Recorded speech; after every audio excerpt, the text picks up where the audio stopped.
Şimdi ikinci konuşmamızı yapmak üzere, hani nöroloji kapsamında ele almak üzere, şahsen tanımıyorum ama çok kıymetli bir çocuk nöroloğu olduğunu duydum ve baktım internetten de gerçekten öyle. Sayın Doktor Rima Ibadova'yı davet ediyorum. Daha anlaşılır anlatacaktır. Bizim Türkçemizde olmadığı için çok teşekkürler. Öğrenme bozuntularında nevroloji defisitler, etiyoloji, diferansiyel mevzularda gözden kaçan makamlar kapsamında nörolojik açıdan bu çocuklardaki yetersizlik ve eksiklikleri vurgulayacaktır. Çocuk nörolojisi ve çocuk psikiyatrisi her zaman kol kola dip dibe çalışan branşlardır. Çok kıymetli sunumu için şimdiden teşekkür ediyorum. Süremiz genelde yaklaşık 25 dakika. Dikkat edersek sağ olun. Mən təşəkkür edirəm sizə, dəyərli Nahid hocaya, dəyərli qonaqlara, dəyərli mütəxəssislərə dəvət üçün çox təşəkkür edirəm. Nevroloq olaraq mən nitq və öyrənmə pozuntularına bir nevroloq gözü ilə qısa bir nəzər yetirəcəm, çalışacağam. Ümumiyyətlə bilirik ki, bu slaydın üstündə çox dayanmayacağam. Ümumiyyətlə uşaqlarda inkişaf psixopatologiyaları, autizm və əlaqəli psixopatologiyalar, intellekt pozuntuları, öyrənmə və motor koordinasiya pozuntuları və nitq pozuntuları olmaqla bölünür ki, bunlardan öyrənmə və nitq pozuntularının üzərində bugün daha danışmağa, daha nevroloji yöndən danışmağa çalışacağam. Bilirik ki, nitq, dil və öyrənmə beynimizin frontal, temporal və parietal bölümləri ilə idarə olunur və bu bölümlər bizim söyləmək istədiklərimizi formalaşdırır. Frontal lobda olan motor korteksimizin hesabına biz sözləri tələffüz edirik və bu nitq təmin edən beyin bölümləri İngiliscədən language related brain activity dediyimiz bir böyük qismi beynimizin sol yarımkürəsində yerləşir. Beynimizin ümumiyyətlə nitqə nəzarət edən əsas bölümləri Broca mərkəzidir, Wernicke mərkəzidir, angulyar girus və insulyar korteks dediyimiz beyin bölümləridir. Hansı ki, bizdə nevroloji olaraq nitqlə bağlı, öyrənmə ilə bağlı patologiyalarda daha çox beynin bu bölmələrində olan problemləri görə bilirik. Burada bizim Brodmann xəritələnməsi dediyimiz beyin xəritələnməsi çox önəm daşıyır. Çünki biz nevroloji olaraq hər bir bölümə ad qoyanda, məsələn, Brodmann xəritəsinin nömrələri ilə nömrələrik beynimizi. Ümumiyyətlə, qısa bir formada desək, Brodmann ariyaları beynin sitoarxitektura və histoloji quruluşuna görə bölünmüş bir beyin xəritələnməsidir. Məsələn, ariya 1, 2 və 3 primer somatosensor korteks, ariya 4 primer motor korteks, ariya 17 primer vizual görmə korteksi, ariya 41-42 primer auditory korteks, 44-45 sol Brodmann ariya isə Broca dil və nitq mərkəzi hesab olunur. Afaziya nədir? Afaziya yazma, oxuma, danışma və dinləmə kimi nitqin bütün qismlərini poza bilən və beyin zədəsi nəticəsində yaranan, qazanılmış bir dil pozulmasıdır. İnsanın həyatına təsir edəcək xroniki bir haldır təbii ki, yaşamımıza təsir edən bir haldır. Növlərinə baxsaq, fərqli növləri var. Burada Broca afaziyası, Wernicke afaziyası, iletişim, qarışıq transkortikal afaziya, transkortikal motor, hissi, kürəsəl və anomik bölə bilərik. Amma daha çox bizim rastlaşdığımız təbii ki, Broca və Wernicke afaziyaların üzərində biraz daha dayanacağım. Broca mərkəzi Brodmann ariya 44-45, sol 44-45-də yerləşən bir mərkəzdir. Bura alt frontal girusun pars apercularis və pars triangularis qismindədir. Yəni anatomik olaraq yerləşməsi belədir. Burada bu afaziyada nitq bacarığının itməsi, sözləri ifadə edə bilməməm olur və biz burada hər hansı bir orqanik patologiya olduğunu bilməmiz üçün əlavə müayinələr gərəkə bilər. MRT, fMRI, yəni funksional MRT dediyimiz müayinələrlə beynin həmin bölgəsində patoloji olub-olmadığını inkar etməliyik və bunun patologiyasında bizim ekspresiv nitq ləngiməsi dediyimiz nitq ləngiməsi olur. Ekspresiv nitq ləngimisində deməli, pasient nə söyləmək istədiyini bilən, amma söyləyə bilməyən insanlardır. Yəni, bu Broca afaziyasında pasient ətrafı anlayır, başa düşür, danışmaq istəsə də danışa bilmir. Yəni, biz bu şəkildə onu görə bilirik. Anlama normaldır, amma axıcı nitq qabiliyyətimiz yoxdur. Digər simptomların arasında isə təbii ki, axıcılıq, tələffüz, sözü tapmada çətinlik, sözün təkrarı və istifadəsi həm danışarkən, həm də yazarkən pasientimizə çətinliklər yaradır. Digər mərkəz Wernicke mərkəzidir. Bu bu temporal nahiyədə yerləşir. Temporal gyrus Brodmann bölgəsi 22 sol yarımkürənin üst temporal gyrus nahiyəsində yerləşir. Yazılı və sözel dilin anlamasında rol oynayır. Burada isə əksinə reseptiv nitq, yəni anlama nitqində pozulma görür həmin nahiyənin patologiyalarında. Wernicke afaziyasının əsas səbəbi sol yarımkürənin arxa temporal lobunda olan zədələrdən yaranır. Yəni bizim orqanik olaraq gördüyümüz zədələr belə olur. Etiologiyası fərqli olsa da, ən çox bu afaziyanın bu formasını biz insult kimi kəskin serebrovaskulyar xəstəliklərdə kəskin afaziya görürük. Yəni normal danışan insanda qəfildə bu problemi görəndə biz beyində olan hər hansı bir insult, hemorajik və işemik insultu mütləq şəkildə ağlımızın bir ucunda tutmalıyıq.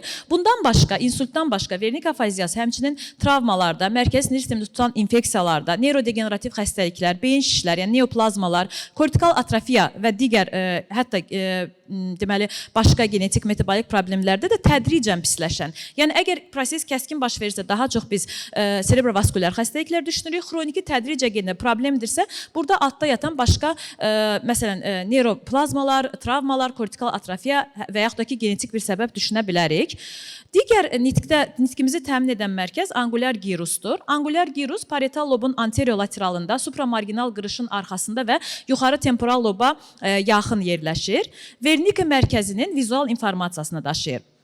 Bu mərkəz daha çox yaddaş, diqqət, düşünmə, analiz, sintez, nömrələmə proseslərimizə nəzarət edir və bu mərkəz daha çox nömrə olaraq götürsək Brodmann area 39 nömrəsində yerləşir. Oxuma, yazma, yazılı nitq anlamada çox böyük rol oynayır bu mərkəz və burada bir sindromun adını keçməyə, Gertzmann sindromu dediyimiz bir sindrom var ki, burada barmaqları tanımama, aleksiya, agrafiya, yəni oxumada, yazmada, hesablama qabiliyyətində çətinliklər, hətta sağ-sol qarışdırma kimi problemlərlə də sıx şəkildə rastlaşa bilirik. Digər nitq üçün önəmli olan mərkəzimiz insulyar korteks hesab olunur. İnsulyar korteks, bu insula və insulyar payda deyilir, neokorteksin bir hissəsidir. Lateral şırımın dərinliyində yerləşərək hər iki hemisferimizdə temporal lobu parietal, yəni gicgah payını təpə və alın paylarından ayırır. Daha çox şuur və emosiyalarımıza, kognitiv funksiyalara, empati, dad və s. hisslərimizə nəzarət edən bir beyin hissəsidir. Ümumiyyətlə, nitq pozuntularını ümumi olaraq bölsək, mərkəzi sinir sisteminin orqanik zədələnmələrindən yaranan nitq pozuntuları, funksiyalı mənşəli, yəni daha çox psixiatrik yönümlü nitq pozuntuları, hansı ki buraya selektiv mutizmlər, total mutizmlər, kəkələmələr və s. aid ola bilər. Artikulyasyon aparatın defektindən yaranan nitq pozuntuları, burada dizlaliya, rinolaliya, burun tonlu tənəffüs və s. aiddir və təbii ki, fərqli mənşəli nitq pozuntuları var ki, burada pedaqoji baxımsızlıq, yetərsiz ünsiyyət, xroniki bir xəstəliklər, hətta tiroid vəzninin funksiya problemləri, hipotiroz da buna səbəb ola bilər. Və təbii ki, burada mən bir nevroloq olaraq genetik metabolik səbəblərin bəziləri yazmışam və bəzilərinin içində görürsünüz nə qədər xəstəlik adı gedib. Yəni, çox xəstəliklər var ki, genetik xəstəliklər var ki, məsələn, 7q11-23 duplikasiya sindromu, məsələn, Angelman sindromu, məsələn, fragil X sindromu, galaktozemiyalar, homosisteinuriyalar, Prader-Willi sindromu, Rett sindromu. Yəni, bu siyahını uzatmaq olar ki, burada olan bir çox genetik və metabolik problemlər də nitq pozuntularına səbəb ola bilir. Burada mən bir neçə slayd bu qazanılmış epileptik afaziya, Landau-Kleffner sindromunun üzərində dayanacağım. Niyə? Çünki psixiatriya ilə nevrologiyanın ən çox qarışıq saldığı, qarışdırdığı, autizmlə də sıx qarışan səbəblərdən biri budur. Əslində Landau-Kleffner sindromu əvvəlki təsnifatdaydı. İndi İlayenin ən son təsnifatında bunun adı dəyişilib artıq qazanılmış epileptik afaziya olaraq keçir. Nədir Landau-Kleffner sindromu? Landau-Kleffner sindromu uşaqlıqda olan bir epileptik ensefalopatiya növü kimi olur və burada biz 80% hallarda pasientlərdə bir və ya bir neçə epi tutma görsək də, bəzən epi tutmasız da pasientlərimizdə nitqində bir regress görə bilirik və bizdə burada informativ olan metod yuxu elektroensefaloqramması hesab olunur. Burada epi tutmalar olmasa belə pasientimizdə bilişsəl və davranışsal problemlər, təbii ki, elektroensefaloqram pozğunluğu, sözəl əmrləri anlamada güclük, verbal aqnoziya, yəni sözləri tanımada güclük, nitqdə pozukluq, söz miqdarında azalma və susqunluq kimi fərqli əlamətlərdə, fərqli pasientlərdə biz bunu görə bilirik. Və International League Against Epilepsy dediyimiz bir dərnək var, hansı ki bu epilepsiyalar dediyimiz kimi həm təsnifat verir, həm dəyişikliklər edir və bu təsnifatın ən son təsnifata görə epileptik ensefalopatiya, biz ESES dediyimiz, yəni davamlı spike yavaş dalğa aktivliyi ilə gedən epileptik ensefalopatiyalar, bu hansı ki, bu özü-özünü sərhədləyən non-REM elektroensefalogrammasının 85%-ni tutan davamlı epileptik aktivliyin olduğu motor və kognitiv geriləmə olan bir epilepsiya forması hesab olunur. Burada tutmalar, yəni bizim gördüyümüz epileptik tutmalar nokturnal, yəni daha çox gecə olan tutmalar ola bilir. Seyrək olur, yəni çox sıx tutma dediyim kimi heç görməyə də bilərik. Sadəcə EEG dəyişikliyi və nitqdə reqressiyanı görürük və tutma olmaya da bilər. Fokal motor, yəni tutmalar fərqli formalarda olur. Burada fokal motor tutmalar görə bilərik, atonik tutmalar görə bilərik, absanslar, mioklonik tutmaları görə bilərik. Burada sadəcə biz LKS düşündüyümüz pasientlərdə generalizə tonik tutmaları görmürük adətən, bunu nəzərimizdə saxlayırıq. 10 yaşdan kiçik uşaqlarda daha çox izlənir, 20% əsasən o yaşda rast gəlinir. Çox zaman 15 yaşa qədər remisiya alınır. Müalicəyə cavab yaxşıdır, erkən başlanarsa və təbii ki, doğru diaqnoz qoyulub, doğru istiqamətlənərsə yaxşıdır.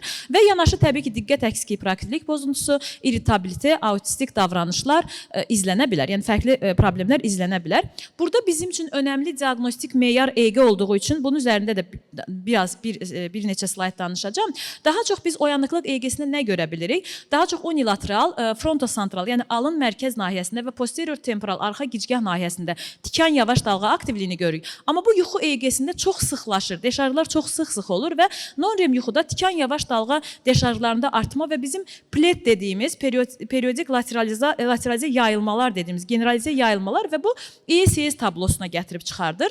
REM yuxu EEG-si isə artıq oyanıqlıq bənzəri kimi deşarjlarda qismi azalma görə bilirik. Məsələn, bu Landau-Kleffner sindromlu bir pasientin 2 EEG-si, oyaq və yuxu EEG-si. Burada gördüyümüz kimi oyaq EEG-də deşarjlarımız seyrəkdir, amma yuxu EEG-sində davamlı tamamən tablonu tutan generalizə tikan yavaş dalğa aktivliyini görürük.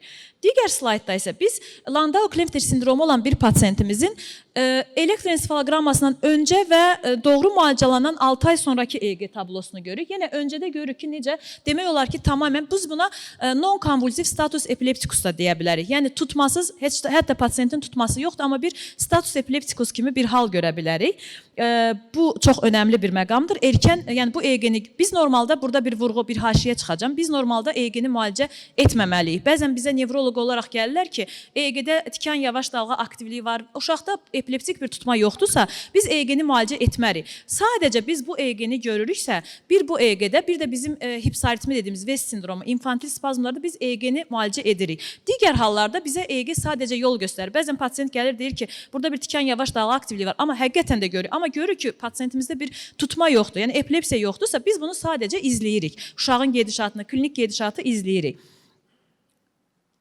Məsələn, burada bir neçə slayd bizim öz ESES tablolu pasientimizin EEG-ləridir. Görün necə bərbad EEG-lərdir. Hansı ki, bunlarda pasientlərimizdə autizm deyərək, yəni hətta indi də bir Naxçıvandan bir pasientim var. 6 yaşda oğlan uşağıdır. Uzun illər autizm deyilib, amma bu son dönemdə ki... 15 dakikamız var, rahat olun. Ben böyle hızlandık ya, ben de benim takibim çok zorlaştı. Var vaktimiz, tamam. Doktor hanım. Ben konuya hakim olunca böyle biraz hızlı konuşmam var aslında. Yok. Yok, şey değil. Yani burada bu bizim öz pasientimizin elektroensefalogram görüntüləməsidir və burada biz davamlı tikan yavaş dalğa aktivliyini görürük və bu pasientimizdə yenə də o dediyim pasientdən hal-hazırda izlədiyimiz çox sıx yayılmış bir şey deyil. Yəni mənim indiyə qədər bir 4-5 LKS-li bir pasient görmüşəm. Çox sıx deyil, amma erkən yanaşma və müalicəsində də bizim artıq burada verəcəyimiz dərman qrupları da dəyişir. Yəni biz burada erkən bilib steroid, son tədqiqatlara görə erkən steroid çəkiyə görə ayarlanmış verilir və yaxud da ki, levotratstam klobazam kombinasiyasının çox faydalı olduğunu söylənilir. Amma əgər EEG-ni bu şəkildə görüksə, EEG-ni düzəltməmiz üçün steroid erkən, çünki pasientimizin nitqini xilas etməyimiz üçün bəzən çox önəm daşıya bilir. Öyrənmə pozuntuları, yəni nitq pozuntularında açığı mən nevroloq olaraq daha çox bu LKS-nin üzərində dayanmağı düşündüm. Çünki insultdur, travmatik problemlər və s. bunlar zaten tədricən gedən və tədricən nitqi pisləşdirən bir problemlərdir. Biz uşaq nevroloq olaraq erkən görüb, erkən psixiatrlarla bərabər ayırt edə biləcəyimiz durumun daha çox bu epileptik afaziya olduğunu düşünürəm. Təbii ki, genetik metabolik problemlər də inkar olunarsa, burada bir hipotireoza bağlı bir nitq pozuntusu varsa və yaxud da ki, bir metabolik səbəbli fenilketonuriyaya bağlı bir nitq pozuntusu varsa, burada da erkən tanı çox, yəni biz hansı pasientlərdə niyə görə diaqnostika? Bəzən biz nevroloq olaraq diaqnozu qoyuruq, genetik bir səbəbdir. Müalicəsində bir şey edə bilmirik, yenə sadəcə təlimə yönləndiririk. Amma ən azından pasientin gedişatı bilməsi, nə gözlədiyini bilməsi üçün bu çox böyük əhəmiyyət daşıyır. Öyrənmə pozuntuları bunu da təbii ki, psixiatrik yöndən daha ətraflı dinləyəcəyik biz hocalarımızdan.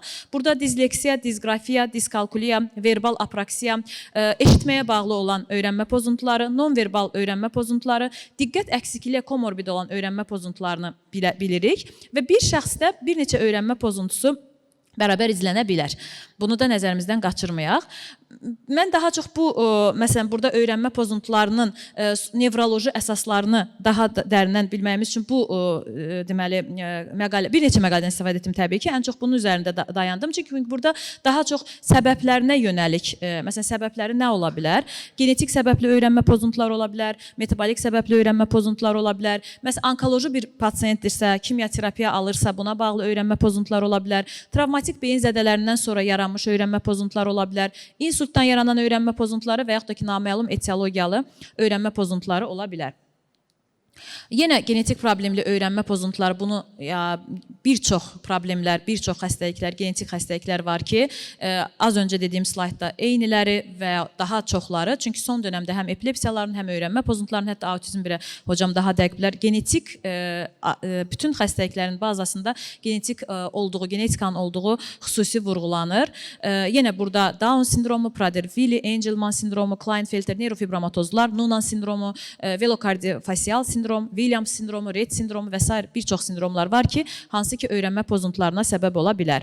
Ümumiyyətlə, disleksiyaların öyrənilməsində bunun bir beyin problemi, yəni beynin müəyyən bölmələri ilə əlaqəli olduğunu göstərən çalışmalar vardır. Yenə burada mən məqalənin içərisində heç tərcümə etmədən yerləşdirdim ki, çünki burada nəyi göstərib? Məsələn, burada da yenə göstərilib ki, öyrənmə pozuntularında beynin nədən qaynaq? Yəni, MRT hər öyrənmə pozuntusunda biz istəmərik təbii ki, yəni bu doğru yanaşma da deyil, amma burada olan araşdırma məqsədli öyrənmə pozuntularının altında yenə də orqanik səbəblər ola biləcək. Xüsusən sonradan başlanan problemlərdə burada travmatik beyin zədəsi, işemiya, demensiyalar, irəli yaşlarda hətta görə bilərik, bunlara diqqət edirik. Beynin hansı bölmələri daha çox öyrənmə pozuntularında etkilənir? Onu burada göstərmişəm. Daha çox burada deməli gördüyümüz kimi alın payının sol aşağı nahiyələrində daha çox öyrənmə pozuntularında və dorzal temporal hissədə bir zədələnmələr, öyrənmə pozuntularında dəyişiklikləri görə bilirik.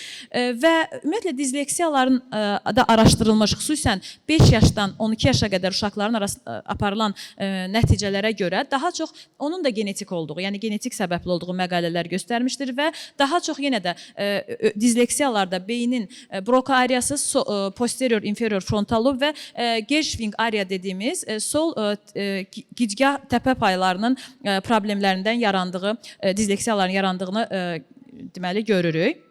Və disqrafiyanın əslində yenə çox üzərində dayanmayacağım. Sadəcə siz tərəfdən, çünki daha ətraflı bu öyrənilən bir hissədir. Nömrələrinə gərsək, disleksik disqrafiya, motor disqrafiya, spasial disqrafiya, fonolojik disqrafiya və leksik disqrafiyalar vardır ki, birində, məsələn, bəzilərində sözlər arası məsafələri düzgün qoymur, bəzən motorika zəifliyinə bağlı olan disqrafiyalar olur və ya eşitdiyini qavramadığına görə baş verən yazı problemləri ola bilər ki, bunlar da təbii ki, yəni bizim orqanik yox, sadəcə ümumi disqrafiyada olan tiplərini sadəcə bir qısa bölgü kimi burada göstərməyə çalışdım. Yenə də, məsələn, burada əl yazma proseslərinin nevroloji əsaslı pozğunluğunu göstərən bir məqalənin linkini burada qoydum ki, burada da daha çox nəyi göstərir bu məqalədə? Yəni, öyrənmə pozuntularında, yazı pozuntularında, üzr istəyirəm, beynin fərqli nevroloji problemlərində, məsələn, irəli Parkinsonlarda, insultlarda, düzdür, bu daha irəli yaşlardan söhbət gedir, amma fərqli nevroloji problemlərdə əl yazısı, yəni disqrafiyanı biz görə bilərik. Bu da bizim üçün təbii ki, önəmlidir. Və ümumi nəticə olaraq biz desək, nitq və dil ləngimələrində təbii ki, erkən müdaxilə çox önəmlidir burada. Orqanik nitq patologiyalar, yəni biz burada bir nevroloji səbəb varmı, o mütləq inkar olunmalıdır. Doğru diaqnoz müalicənin tamamıdır. Bəzən erkən medikamentoz müalicə həyat qurtarır, amma bəzi hallarda da dərman müalicəsi yoxdur. Burada xüsusi olaraq ən son nəyin üzərində dayanmaq istəyirəm? Çünki burada mən görürəm daha çox iştirakçılar arasında psixoloqlar, logopedlər də var və bəzən bir yanaşma görürük ki, onlardan da bizə pasiyentin öz istəyi ayrı, onlardan da bizə istək gəlir ki, doktor, beyin qidalandırıcı yazın, nə bilim, nitq açan möcüzəvi dərmanlar təəssüf ki, yoxdur. Yəni, nootroplardır, burada bir çox dərmanlar var ki, düzdür, adı bəzən alternativ tiplərdə tutalım ki, nootroplardır, ginkolardır, B qrup vitaminlərdir və s. və ilə axırdır. Amma keşke elə bir möcüzə dərman olsa ki, biz onu verən kimi nitq açılsa.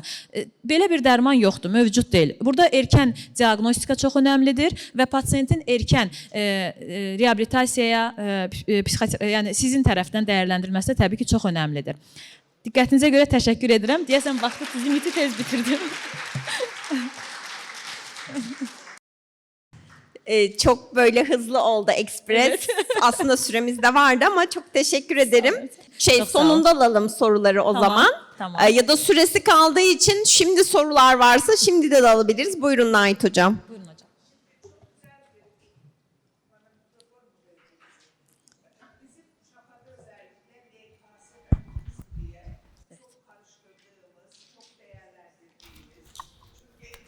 Yaşına kadar iyi gelişen çocuklarımız vardı. Tabii 2-3 yaş sonrası regresi olan her vakada ani dil kaybı olanda mutlaka ciddi bir nörolojik, yani 1,5 yaşta da regresi olsa ciddi bir nörolojik inceleme istiyoruz ve temelde EEG. Şimdi ilginç bir şeydi. Hakikaten bir grubunda bu spike and wave'ler görülüyordu. LKZ'ye özgü patentler ve steroid başlıyordu. Bir tek izlediğim şey, bu sizin deneyiminiz önemli. Yani EEG paterni düzelmeye paralel otizm tablosu her zaman tam düzelmiyordu. Düzelmiyor, evet Algılayıcı dil geliyordu. Ona çok seviniyorduk. Hani köpeği gösteriyor, kediyi gösteriyor ama bütün otistik patern düzelmiyordu.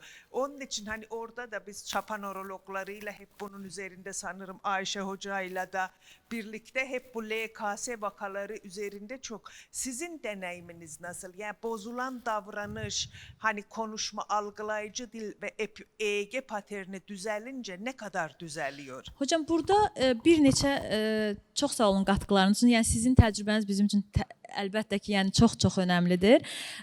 Burada bizdə bəzi nüanslar var. Məsələn, tanının nə qədər erkən qoyulması, nə qədər erkən müalicəyə başlanması, müalicənin davam etməsi. Çünki steroid müalicəsinin həm dozu olaraq, həm müddət olaraq protokolları fərqlidir. Bəzən 1 ilə qədər davam etmək və nəticə əgər erkən başlanan vakalarsa, nəticədə düzəlməni daha yaxşı görə bilirik.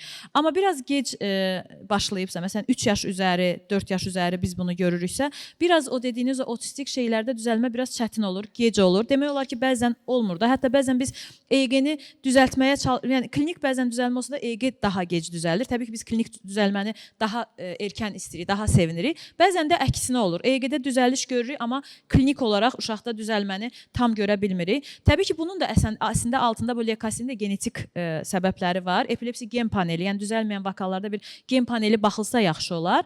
Çünki yəni yeni üfüqlər düzdür, yeni müalicələr steroiddir zaten. Öncəkidə bəzilərində ikili, üçlü antikonvulsant kombinasiyaları tövsiyə olunurdu. Dediyim kimi levotratstam, klobazam kombinasiyası çox deyirdilər ki, çox yaxşı işə yarayır. Amma son dönəmlərdə bu tablonu gördünüzmü steroid başlayın deyirlər. Çünki o nitq regresə uğradısa, gerilədisə, o dediyimiz kimi erkən başlasaq bəlkə nə qədərsə bir xilas etmiş ola bilərik. O yöndən, yəni biraz erkən başlamaq məncə faydalı olar. Buradan Ben bir soru teşekkür ederim vardı. Buyurun. Buyurun. Disseksiya ilə bağlıdır. Mənim üçün çox maraqlıdır. Siz bir nevropatoloq kimi necə bilirsiniz, disseksiyaya edilən psixoloji müdaxilənin effekti daha yaxşı ola bilər, yoxsa loqopedik müdaxilənin? Ümumiyyətlə disleksiya öyrənmə pozuntusu elə bir şeydir ki, onun dərman müalicəsi yoxdur. Yəni sadəcə tanıda mən daha çox nevroloji hansı səbəblərdən disleksiya yarana bilər, biraz onlara vurğulamağa çalışdım, amma disleksiya ömür boyu davam edən bir prosesdir. Yəni burada biz hər hansı bir müdaxilə edib, təbii ki, indi hocalarımız danışacaq, daha ətraflı vurğulayacaqlar. Burada erkən pasiyentin psixopedaqoji korreksiyaya yönləndirilməsi daha faydalı olar deyə düşünürəm. Çünki burada bizim nevroloq olaraq yanaşmamız, yenə də onu vurğulayacağım. Çünki, bəli, buyurun. Üzr istəyirəm, qısa izahat vermək istəyirəm. Yəni, Azərbaycanda disleksiya problemini loqopedlər öz predmetinə keçirdiblər və yəni, hər sahədə onu özəlləşdiriblər. Mənim üçün yəni, bu problem psixikanın problemidir və bizdə psixologiyada o idrak proseslərinin birisi kimi öyrənilir və müdaxilələr olunur. Bu sahədə bizim sizin köməyinizə, dəstəyinizə çox böyük ehtiyacımız var ki, yəni, valideynlərin vaxtını alırlar, bilirsiniz, aylarla valideynlərin vaxtını alırlar və nəticəsi yoxdur. Ona görə çox istəyərdim ki, bu sahədə Azərbaycanda maarifləndirmə aparılsın ki, onlar bizə yardım etsinlər, biz onlara deyil. Sağ olun. Əslində, nəticə olaraq məqsədimiz uşaqlara fayda verə bilməkdir. Ona görə erkən diaqnostika və erkən təbii ki, təlim burada çox önəmlidir. Mən sizə təşəkkür edirəm qatqınızdan dolayı. Evet, soruları varsa artık onları tüm konuşmalar bitince alırız. Çok teşekkür ediyoruz Teşekkür ederim. Doktor Sağ olun. Rima İbadova'ya.